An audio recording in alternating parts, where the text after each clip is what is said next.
Well, we're heading up to, I believe it's Ridge Track or Ridge Top.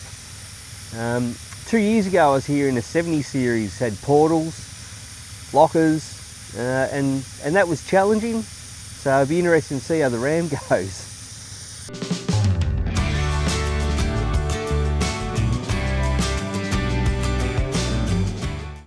Just taking the pressures down just a little bit, make the ride a little bit more comfortable.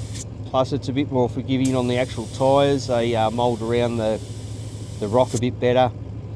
It just smooths it out and prevents, you know, some punches, gives you a bit more grip. Well, this could be great or it could be bad. We'll see. Well, we're going to make our way into the Bendleby Ranges and we've chosen the Ridge Top track. It's an 8 out of 10.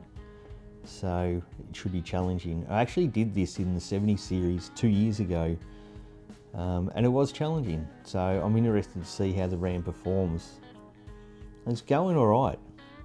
We put a 2-inch lift on it, but it's still a lot of weight, but it did manage it quite well.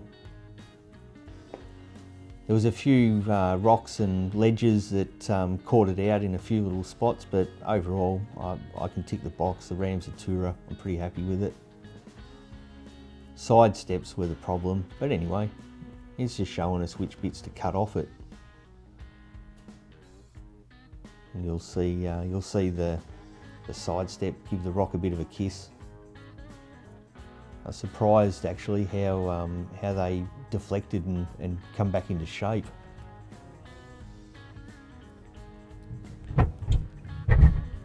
Oh, here we go. Ouch. Anyway, it's still there. So we're just making our way through to the Ridgetop track now. It was pretty slow going, you're crawling most of the time. But the scenery's still spectacular. It's a beautiful part of the world. It really is a bucket list. You've got to tick this. Bendleby Ranges is a must go to, and I think you need at least your 4 or 5 nights to go and check it out. This is climbing up onto the Ridgetop track. It's pretty steep,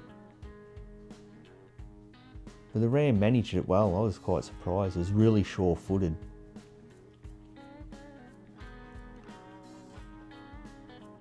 And crawled up over some of the rocks, but the views from where we get to is just stunning.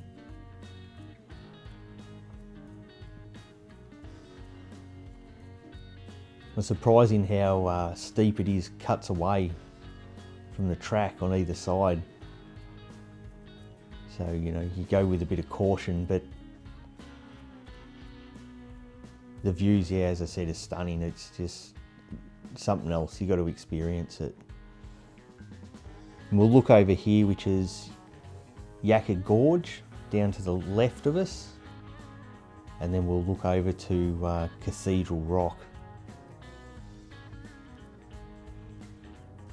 And we're just edging our way through it here. But you can see the drop off, so yeah, you've got to be careful on the track. You just take it nice and easy.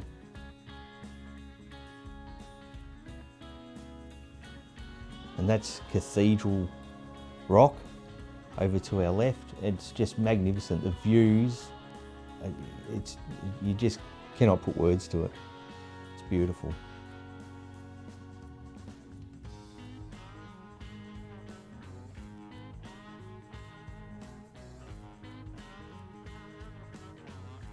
As we head over to the end of the track, we'll make our way down. It is quite steep. I was asked, does it have hill descent? And I said, yes, it does. It's called the break. But it did manage it really well. But the beauty about the Ram too, it does have the controls on the steering wheel, and you can actually select the gears and lock it in, which is very handy. So it won't run away from you, it will hold the gear.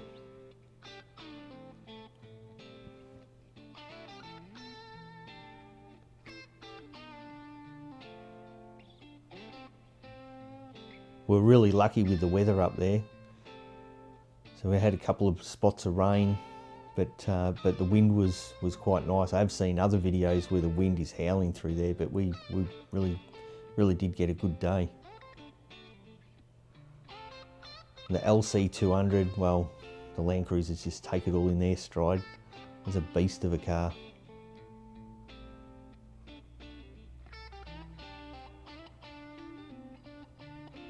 So we made our way down to Sandy Bore. And from here we've just got to work out, it is getting a bit late in the day, so we just...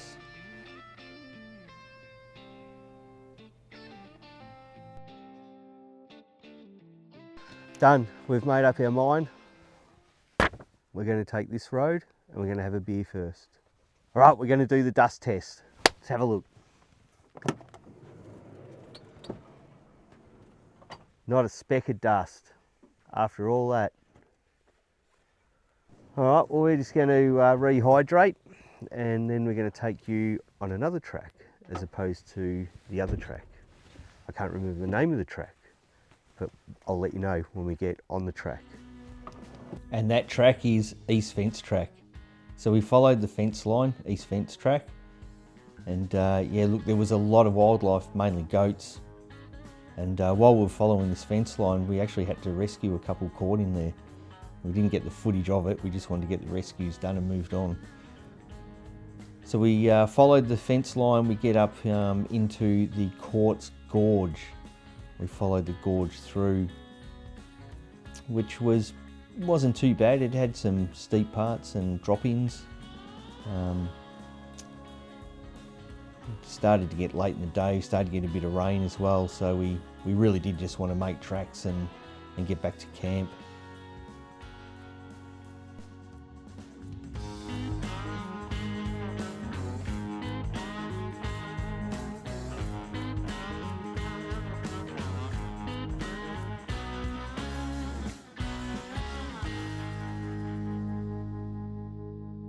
Just want to show you the versatility of the iCamper utility bag. So you can use it for many things. A lot of people use it for the toiletries and all the rest of it. I choose to use it for my tool bag. Has a lot of good features. All these can unclip, so you can actually take the pouch of what tools you need to do the job. It's got under there, which is keep, you know, for your wheel nut locks and that type of thing. Some tape, battery for my gun, so yeah, so that, but yeah, it's really good. So tyre, gauge, your pliers, test light, so handy bit of kit, folds up, easy to store. So I just thought I'd show you that, because you never know when you're going to come unstuck with something when you're in the outback, or we're in the Flinders, but yeah, and it's been pretty hard. So anyway, we've popped a ball joint off the link pin to the sway bar, so just going to grab some tools and we're going to whip that one off, and we can deal with that once we get home. So we just take the link pin out. I've loosened the nut off earlier, and just take that out. We can put that back on when we get home, but just saves it banging around when we're on the track. So we're heading back onto the bitumen for a bit, but after that we'll be heading back into the track. So we'll just keep that and whack that back on once we get home. But it's not a major issue anyway. So let's go onto the tracks. This is our RWC R2, the Road Warrior R2. So this is our prototype before we go into production. We're bringing it out, we're testing it, we're hitting some tracks and trails, and just to make sure everything's above board. And you know, we just want to try things and test things, and you know, before we make our final design and put it into production. So far it's been pretty good. It's done a good job all the way from Geelong up to Mildura, Broken Hill, Silverton, out down into South Australia, back up into Bendleby Ranges. We've spent the last couple of days here, and then we're heading back up towards Parachulna, Blindman. So yeah, so it's been good. We're just packing up Ted Pop tent. It's pretty cool. Fold in the sides, pull down the rear of it and the front, lock up with the key, and job's done. Pretty quick and easy.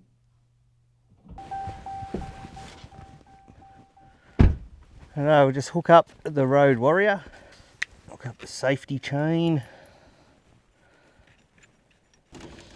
We use the arc off-road coupling, so once it's locked on, we just lift that up and then we know that's locked. We know that's good to go.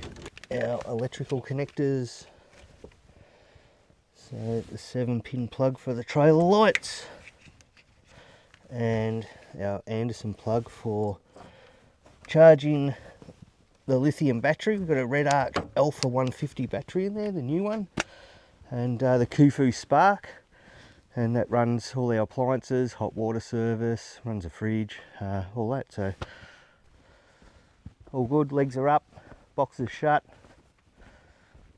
All right, get on the tracks. See you on the tracks.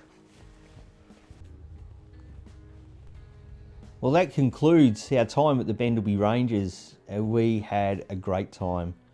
So you really do need to spend about 4 or 5 days here to get the most of it. There is just so many things to see and do.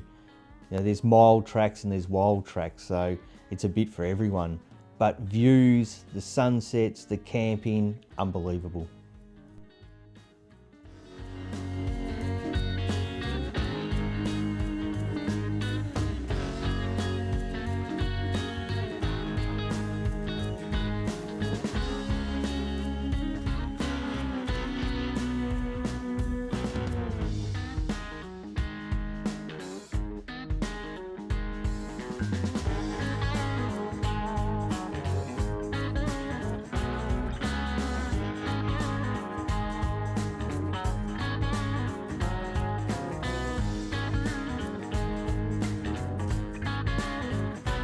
Just leaving lunch and heading into the Flinders Ranges. Spectacular, the Flinders. You've got to go there and visit it. We're just running through Brachina Gorge Road. The gorge is spectacular. There's just so much to see. A lot of wildlife. Really is a beautiful part of the world. The Road Warrior is just in its test environment here. It's a prototype and we're testing it, and it's going really well. And we travel up back through Razorback Lookout. Mate, this is spectacular.